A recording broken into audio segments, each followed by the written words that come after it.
Hello, everyone, and welcome. The U.S. Centers for Disease Control and Prevention, Office of the Associate Director for Policy, is pleased to present this introductory webinar series on thinking in systems.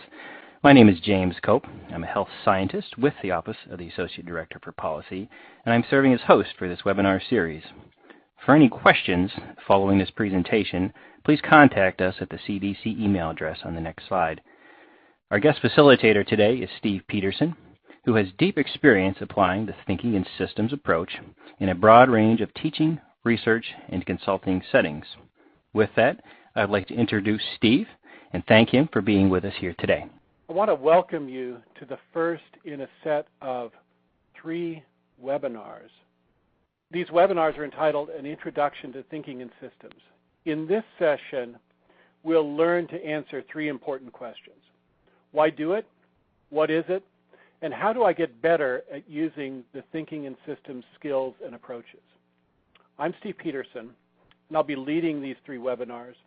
I've been a practitioner of this stuff for about 35 years, and my aim in leading these webinars is to help you to develop your skills so that you can use the thinking in systems approach to gain insight into public health issues and improve health outcomes. Let's go ahead and get started. I'll start with just a couple of acknowledgments and disclaimers. I'm the primary developer of the content that you'll see in these webinars. When I draw from work from others, I'll be acknowledging that effort on the relevant slide. And it's important to note that the funding for this webinar was made possible by the Centers for Disease Control and Prevention and Change Lab Solutions under a cooperative agreement. The findings and the conclusions of this presentation are those of the authors, and they don't necessarily represent the official position of the Centers for Disease Control and Prevention. Before we jump into the questions of why, what, and how, I'd like to give you a bit of an overview, both of the series and of this particular webinar. One way to clarify what we're aiming to do in this series is to start with purpose. What are we trying to do here? The purpose of these sessions is straightforward. We're aiming to use these 3 webinars to help you build your skills in using what I'm calling the thinking in systems approach. This approach has been around for a long time. We recently celebrated the 60th anniversary of the founding of System Dynamics, which provides the analytical underpinnings for this approach. And it has great value in supporting productive thinking about public health issues. Today, we'll be focusing on some of the fundamental components of the toolset. You'll learn about the thinking in systems process, and you'll gain some practice in using the supporting skill set. Central to that skill set is the use of stocks and flows to represent the underlying structure of a dynamic process, and then using the map that you create to think how a problem behavior evolves over time. In the second session, we'll be focusing on a small set of stock and flow structures that I found to be very helpful as conversation starters. These can help an individual or a group to gain traction in thinking physically and operationally about public health issues. In the third session, we'll be focusing on a set of real-world examples that use the thinking in systems approach to gain insight into some challenging public health issues. You'll hear from folks who are in the trenches about what's been done and how that approach is stimulating development of policy responses. In each of these webinars, our intent is to be as hands-on as possible. And a previous experience in workshops is to be a guide, and I've run a lot over the years. These sessions are likely to be pretty intense as you work with what may be new concepts and ideas. Over my years as a workshop leader and as a college professor, I've come to really appreciate the value of hands-on learning approaches. As with so many other topics, you can learn about the thinking in systems approach by reading or by listening to somebody, but to really learn this stuff, you really need to engage in the process of building stock and flow maps and then relating these to dynamics of a policy issue. Given the constraints of the webinar format, this might be a challenge, but I'd like for you to work with me today and in the other webinars. So take a minute now and get out a pad of paper and a couple of sharp pencils to work with. Okay. The presentation also will use several public health examples to illustrate key concepts of thinking in systems, but keep in mind these are just examples for teaching purposes. The concepts are generalizable to a wide range of topics of interest. Today's agenda is pretty straightforward. We started with just a little bit of housekeeping. In a minute, we'll jump into some initial answers to the three fundamental questions about the thinking in systems approach. We'll start by asking the why question. Why is the thinking in systems approach important for addressing public health issues? Then we'll address the what question. What is this stuff anyway? What does the process of thinking in systems look like? And what do the tools and skills that support this process look like? We'll wrap up this session by addressing the how question. How can I build my skills in thinking dynamically and using stocks and flows and feedback to gain insight and engage stakeholders, given that I have a day job? Okay, so why do it? One way to get at the why question is to begin with a slightly different question.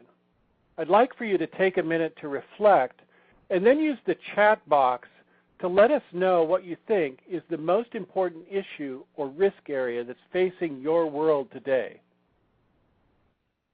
This is deliberately a broad issue. You can define your world however you'd like. In fact, some of my students answer this sort of question with, how am I going to get a job after I graduate? So don't be shy. I'll wait for a few minutes for you to type a few responses into the chat box, and then we'll share your responses with mine.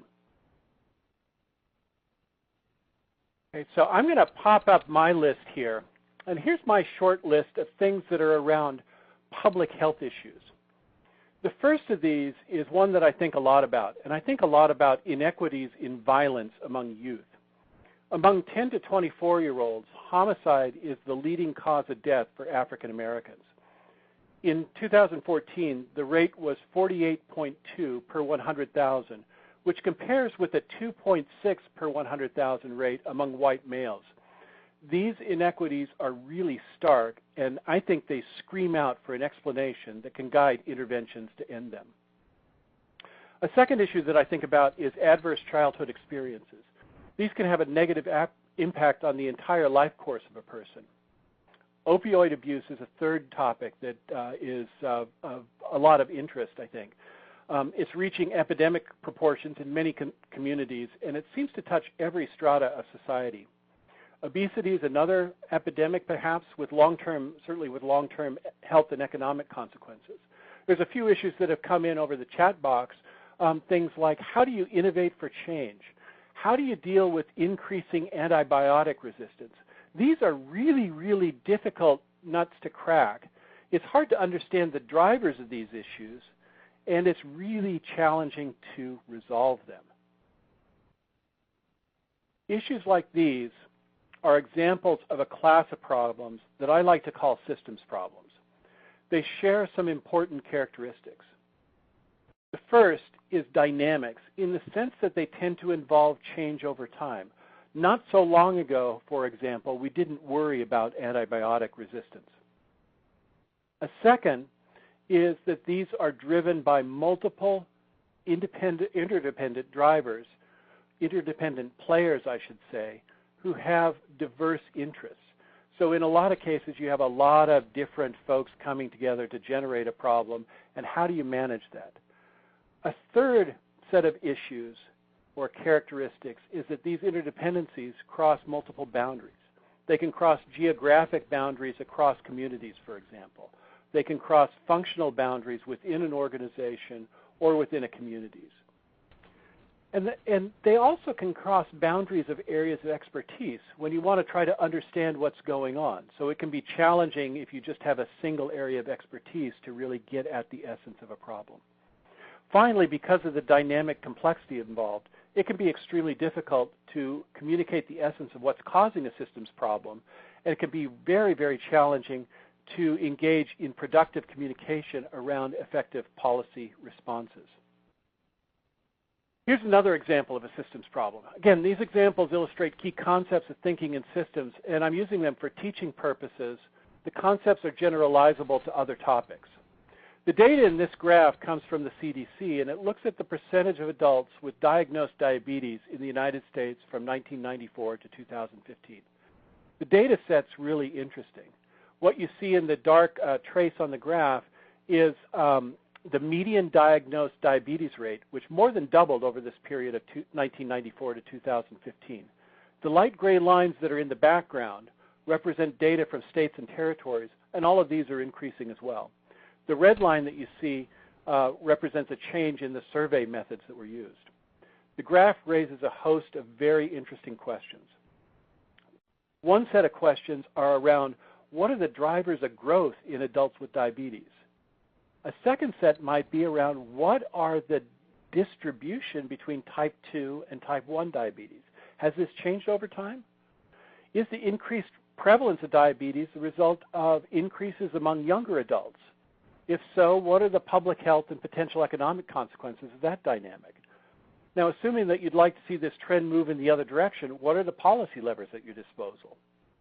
How do these translate into changes in performance over time? And how long might it take to see a reversal in the trend? And then finally, what are the unintended consequences of different policy initiatives? Important questions to ask. It can be challenging to deal with systems problems. One reason for this is that the default thinking processes we use often aren't really well developed to think about systems issues. John Sterman, in the American Journal of Public Health, discusses attributes of systems relative to our typical thinking processes. I've adapted that discussion in the table that you see here. Take a minute and consider these different attributes of systems and how they contrast with the way many people naturally think about problems.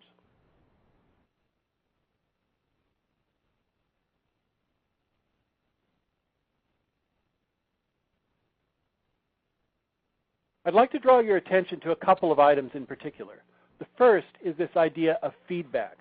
Sterman proposes that people often treat causality as linear.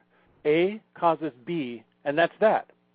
This can cause problems when a system has feedback, when A causes B, and B in turn feeds back to impact A moving forward in time. In Sterman's article, which I'd encourage you to read, there's a citation in the resources section that's at the very end of this webinar. Sterman talks about multiple examples of how feedback can give rise to policy resistance to policy interventions. A second item that I'd like to draw your attention to is this idea of nonlinearity. People tend to think about responses as being proportional to the strength of an initiative. They push the system a little bit, and it responds a little bit.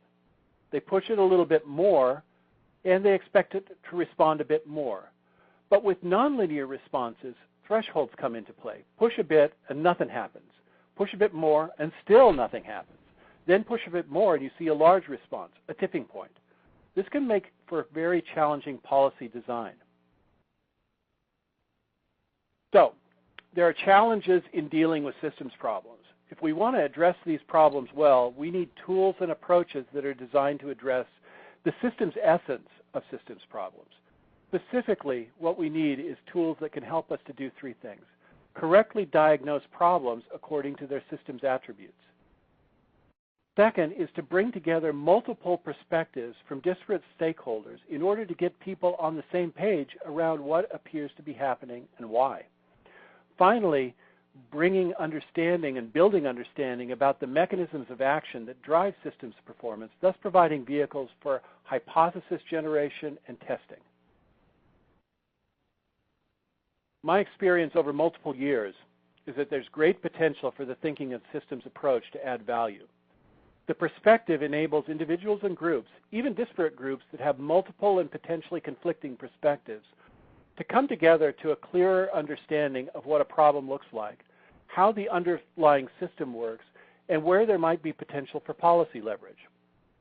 Through a dynamic focus on the issue space, and by use of simple yet powerful building blocks for representing system structure, it's possible to use this stuff to effectively frame problems as systems problems and to think through the design of policy initiatives that generate intended effects while minimizing unintended consequences.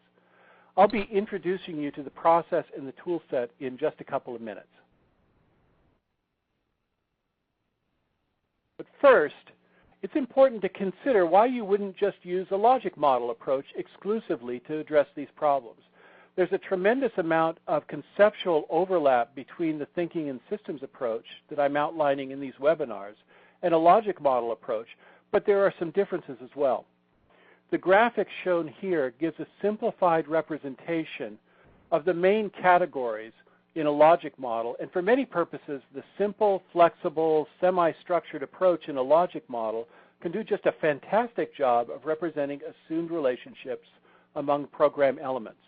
But when dealing with systems problems, there may be some challenges. Among these, first, in many cases, a logic model can be just a check-the-box activity where the policy answer is predetermined. Second, it can be too easy to leave unstated the mechanisms of action that translate resources into impact. And then finally, testability is a difficulty, particularly if the underlying system exhibits properties that are identified by Sturman. For example, nonlinearity, history dependence, adaptability, feedback. That can make it very hard to test a logic model. So the approaches that we'll be working with in this webinar and throughout this series can provide some alternatives to thinking about solving complex systems problems. So, to the extent that you use logic models in your own work, you might want to make note of the complementarities between the two approaches as we proceed. So, what is this stuff anyway? Well, if you do a Google search on the term systems thinking, you get about 32 million results. And in those results, you'll find multiple different definitions of systems thinking, thinking in systems, the systems approach, and the like. Here's one way to think about this stuff that I've found to be helpful. First, it's important to consider thinking in systems as a process. As the graphic here shows, the process is iterative and design-focused. It consists of three major stages: sharpening the focus, developing a map, and testing the thinking. These stages reinforce one another. Throughout, you're working to interact with stakeholders in the sharpening, building, and testing activities. These activities, sharpening, developing, testing, and engaging, are supported by a practical skill set. Essential best practices within this skill set include dynamic thinking, operational thinking, expanding the boundary of inquiry, feedback thinking, and evidence-based action taking. People who are effective in thinking in systems tend to use a process like the one outlined here, and they tend to use the skill set outlined here as a way to gain insight. Now, I could talk extensively about process and skill set, but it's likely to be more effective for you to experience them. So to that end, we'll walk through a little illustration. We'll start simply and then iterate. In the process, you'll get a chance to learn what this is in a hands-on way. Okay. There's many systems problems out there that we could begin to tackle, but I'm thinking that a relatively straightforward issue will help you to develop an initial facility with the process and with the skill set. So let's think about the flu as another illustration, again, for teaching purposes. Each year, in the late fall through midwinter, there's a risk of influenza in communities such as mine in northern New England. In fact, I just saw my first Get Your Flu Shot ad in late August. Now, I'd like for you to imagine that an outbreak is expected to hit your area in late fall and early winter. I'd like for you to use the grid, like the one shown here, to sketch a pattern of behavior that captures the essence of an influenza outbreak. Take a minute and draw the axes and the pattern on a sheet of paper. I'll be here waiting for you.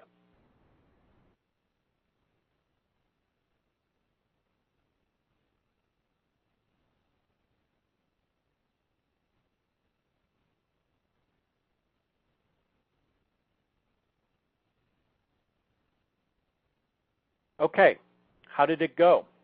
Let's think about some aspects of the activity that you just engaged in. So when you're thinking about patterns of behavior over time, trends, scenarios, and so forth, you're engaging in dynamic thinking. This is an essential skill, one that pulls you up and out of the weeds of the event and helps you to think about a broader perspective. In this case, you may have considered labeling your graph in a way that's similar to what's shown here. On the x-axis, I've shown time in weeks. On the y-axis, I've shown the percentage of the community population that's infected with the influenza virus. If we sketch a pattern of behavior, it might look something like this.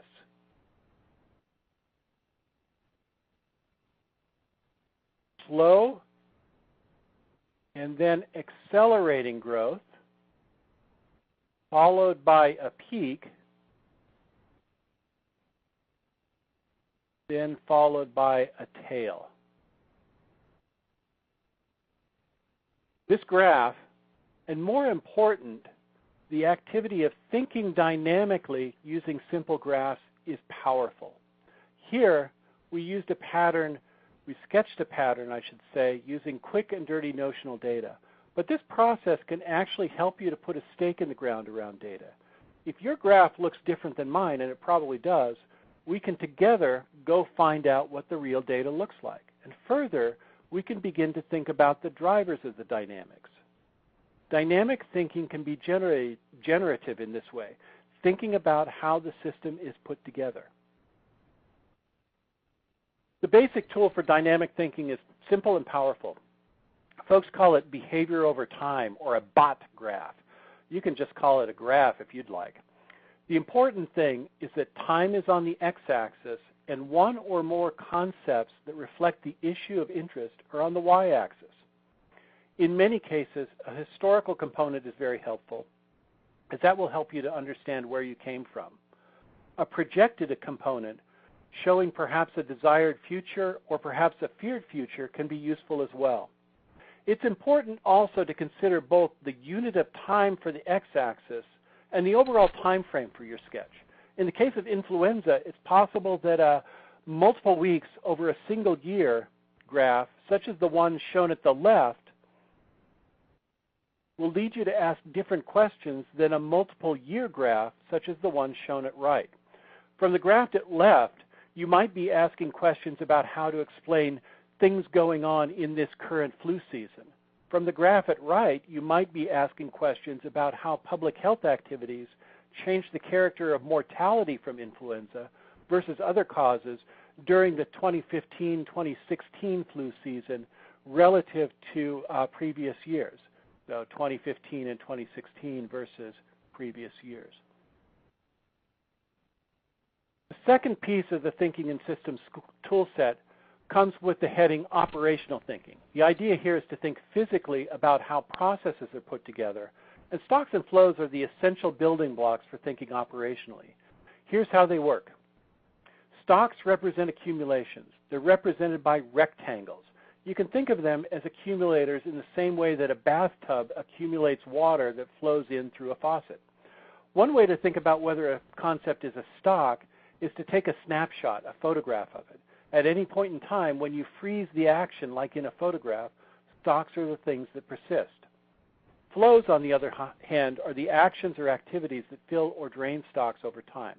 If a stock is a bathtub, flows would be the movement of water into the bathtub via the faucet or out of the bathtub via the drain. Now let's do a little example so that we can cement these concepts. If you have a cup of coffee or tea or maybe a water bottle on your desk, take a look right now at how much is in it. That's the volume in the stock right now. Now, let's activate a flow by taking a drink.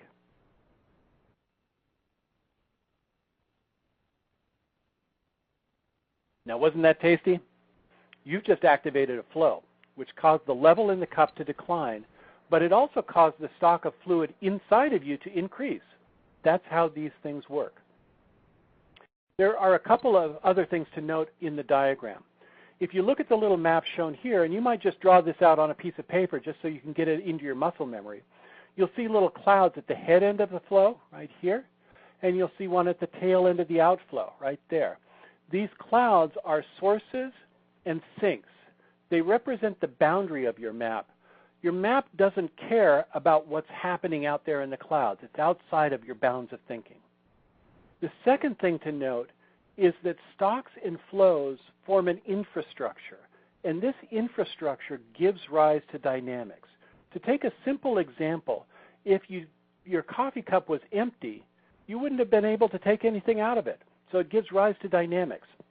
Now, what I'd like you to do is to use your paper and pencil and sketch out the absolutely essential stock that you'd need if you wanted to represent influenza dynamics.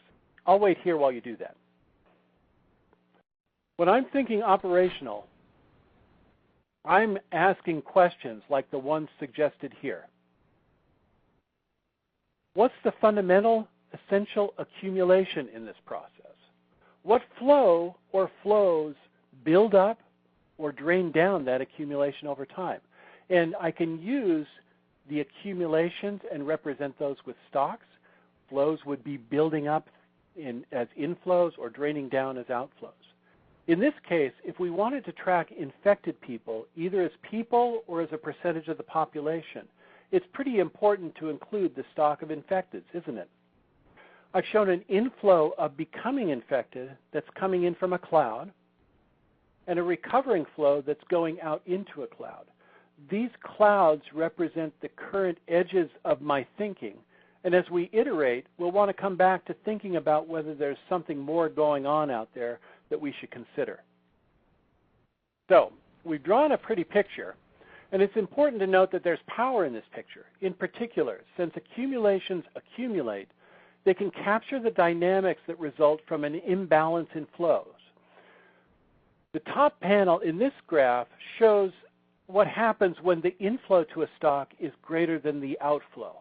If, as shown here, 15 people are becoming infected each week and only 10 are recovering, well, the stock of infected will grow each week from 5 to 10 to 15 to 20 and so on. On the other hand, when the inflow from a stock is greater than the is less than the outflow. Let me try that one more time. When the outflow from a stock is greater than the inflow, or equivalently, when the inflow is less than the outflow, the stock will decline. In the example here, the difference between inflow is such and outflow is such that each week the stock will decline by 5 individuals. Finally, when inflow is equal to outflow, the stock will remain constant in magnitude. As you look at it, these simple results may seem pretty obvious. But research at MIT, which I've replicated in my class with very smart Ivy League college students, suggests that people are just not very good at thinking about accumulations and flows and how they interact over time. Simple maps like these can help you to think more accurately about dynamics. Now, in this case, our map is maybe too simple. And like the Menard map that shows Napoleon's march on Moscow and his subsequent return, we may need to incorporate a bit more texture and detail to capture the essence of the process of influenza. Here are 3 questions that you might want to ask. In asking these questions, we're engaging in the process of expanding the boundary of inquiry. First, given the CDC data that we showed a few slides back, do we need to think about deaths from influenza? Certainly if we were talking about the 1918 pandemic, this would be pretty essential. Second and third, do the clouds at the ends of the becoming infected and recovering flows, do those make sense? Can we realistically assume that there's an infinite source for flu victims? Or should we account for those who have recovered? Those questions are really important discussion topics. We'll take these a piece at a time, and on your own map, what I'd like you to do is to sketch out how deaths might fit into the picture.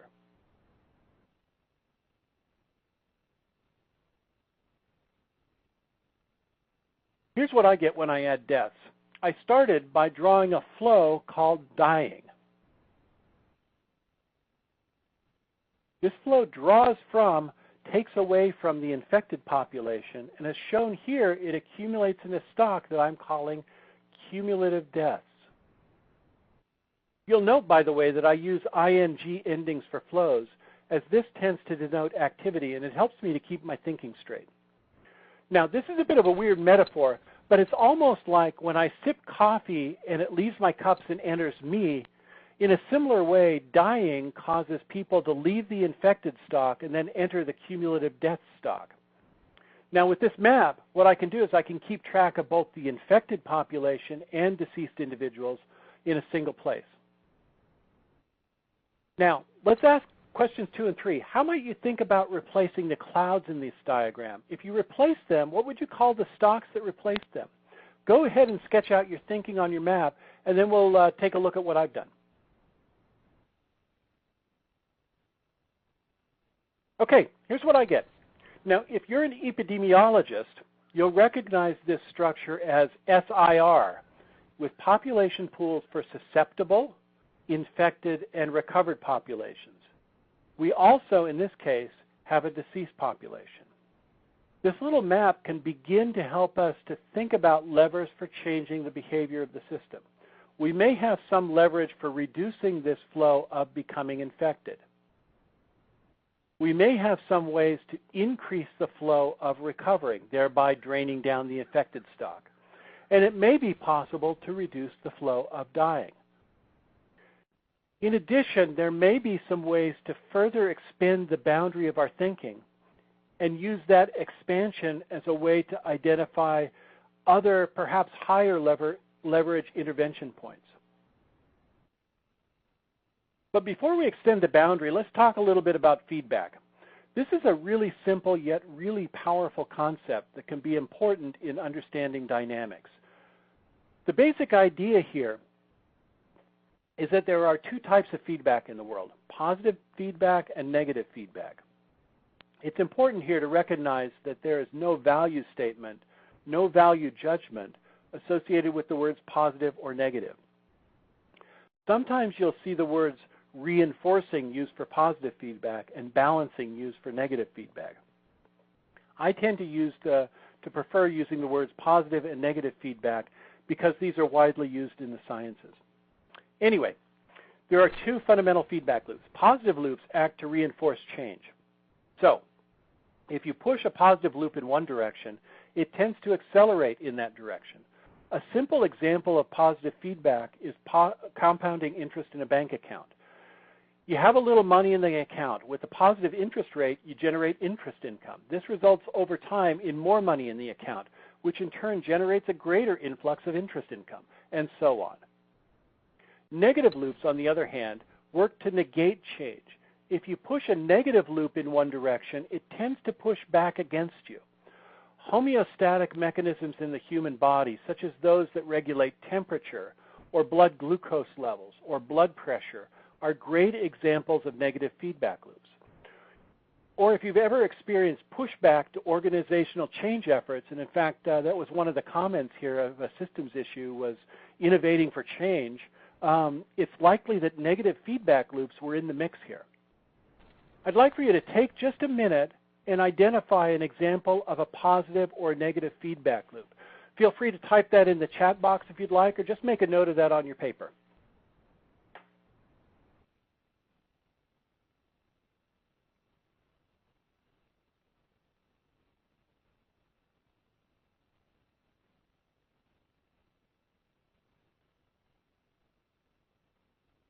Now, in the context of thinking and system skills, we can think about feedback loops as part of the mechanism of action that connects stocks to the operation of flows. Let's see how that might happen in our little illustration. On this diagram, I've shown that that result in a positive and in a negative feedback loop. I've shown the connections there. The connection that closes the positive loop is shown in red. I'll just try to sketch that out with the highlighter here. From infected to becoming infected and then back through the flow to infected. The connection that closes this is shown in red again, and you can think about it in the same way that you think about compounding interest in a bank account. The more infected people there are, the stronger the infection process. This feedback is responsible for the rapid buildup in infections that one sees at the beginning of an epidemic. On the other hand, eventually you run out of susceptible people, and this will constrain the flow of becoming infected. That's what's depicted by the blue arrow that's connecting susceptible to becoming infected. This negative feedback loop eventually will stop the infection from further spread within the community. Now, if you take a step back from these details, these feedbacks are helping us to provide information about the mechanisms that drive the flow of becoming effective, that determine that. We can use similar links to drive recovering or dying. You could think of them as being dependent on the size of the infected population, perhaps. More generally, connecting stocks to flows through feedback linkages can help in the representation of system fine structure and can aid in thinking about mechanisms of actions that drive activities.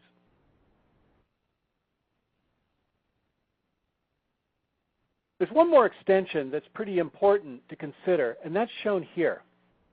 By vaccinating individuals, you can remove them from the susceptible pool. This, in effect, strengthens the negative feedback from susceptible to becoming infected, and may, as a result, help to reduce the risk of an influenza outbreak. Can you see how the map helps to support this dynamic thinking? By pulling susceptibles out of the system, it strengthens the mechanism that constrains the movement into infected, and thus has potential to constrain that infection process. Okay, let's do a quick review. We followed a very simple and iterative process that began by sharpening the focus using some simple behavior over time graphs. Then we developed a simple stock and flow map. We iterated, adding detail and some feedbacks along the way.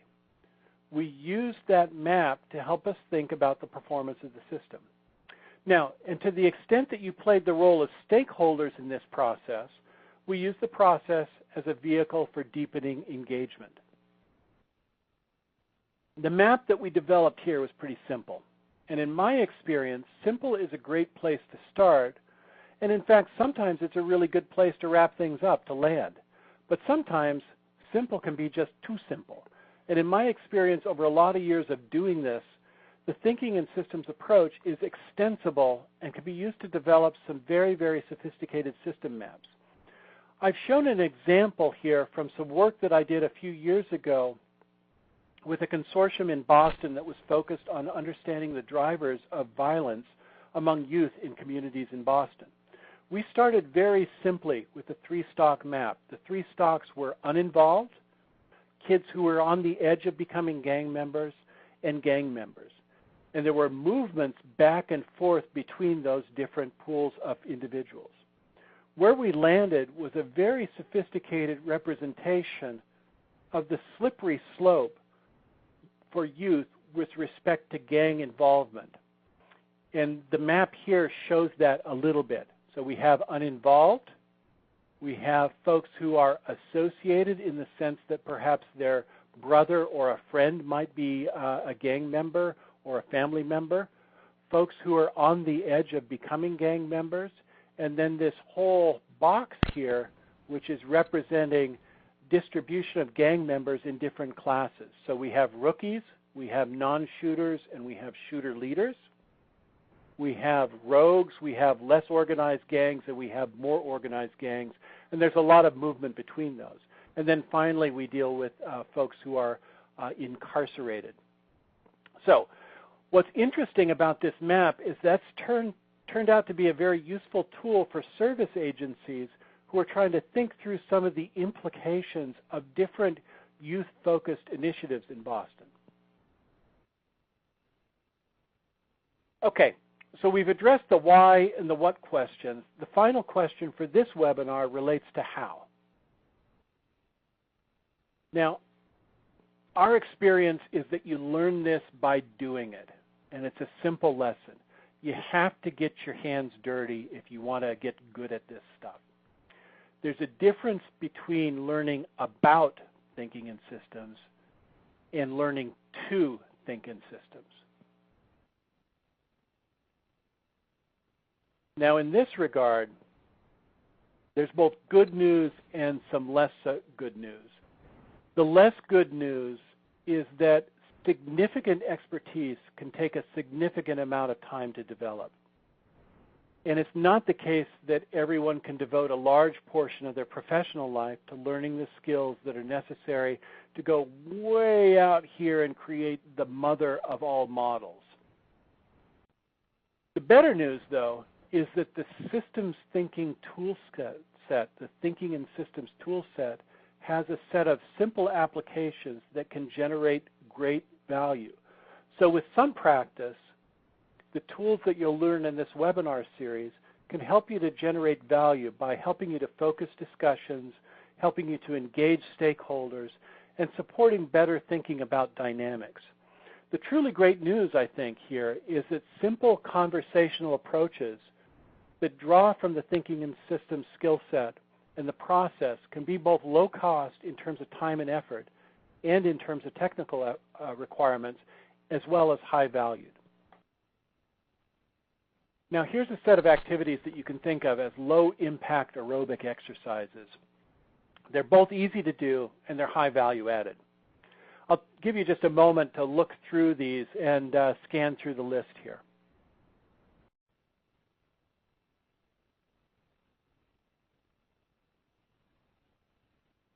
Now, it's going to take you a bit of effort, a bit of focus to get into the habit of using these on a daily basis. But given that you've made it this far in the webinar, I have great confidence that you can engage in at least some of these activities. So what I'd encourage you to do is this. Spend a few minutes looking at these activities. Pick one or two out to try this evening or tomorrow. Practice it. Try it for a week. Try it for 2 weeks. And then as you gain confidence, increase the repertoire of things that you want to be thinking about. You can do this. And the next 2 webinars will provide some more ideas that will support your efforts. Here are a few resources.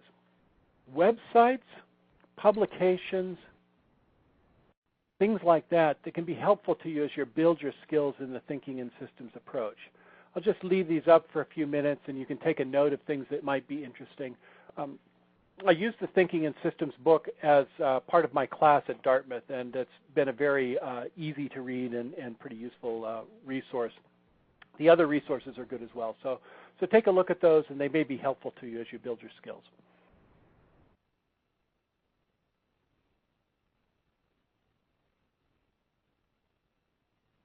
Okay, as we wrap up this webinar, I'd like for you to think about any questions that you might have. And if you have questions, you can use the following contact information. Just drop an email to healthpolicynews@cdc.gov, and we'll be able to respond to those.